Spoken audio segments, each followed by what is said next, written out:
Selepas 30-40 tahun tau, dia orang dah buat kebun haram tu dan mengaut hasil, dah ekspor ke luar negara.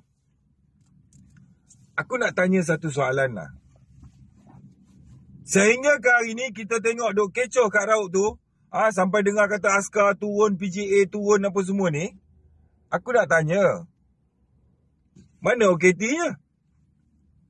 Ceroboh tanah sebesar tu, 10 kali ganda saiz Putrajaya macam tu, buat kebun 30-40 tahun, takkan tak ada satu orang pun kena tangkap?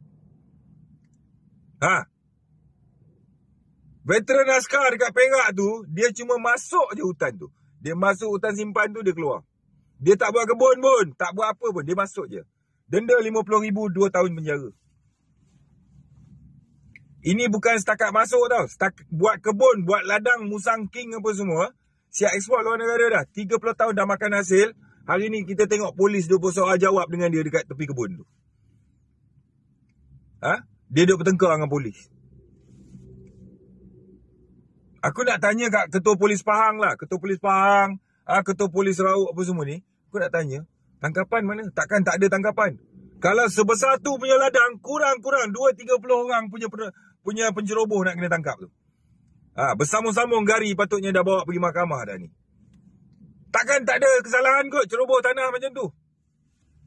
Malahan penceroboh tu boleh duduk kat tanah tu lagi, dia boleh argue dengan pihak berkuasa. Tak tangkap juga lagi. Pasal apa tak tangkap? Apa yang sedang berlaku sebenarnya? 30 tahun tanah tu diteroka secara haram, pejabat tanah duduk diam, pejabat perhutanan duduk diam, PDRM dia kemudian lah, pasal PDRM dia bab-bab perhutanan ni, kalau Jabatan Perhutanan ada report ke apa ke, mungkin dia terlibat lah. Semua duduk diam, kenyang, lembu kenyang apa ni. Hari ni dah dapat arahan, perintah suruh keluar daripada tanah tu. Tanah tu telah disahkan diceroboh secara haram. Suspek boleh duduk bertekak dengan penguatkuasa. Tak tangkap juga lagi.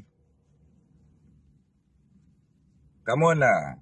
Minta campur tangan yang di Pertuan Agong ke, ataupun Sultan Raja Abdullah ke, tengok benda ni.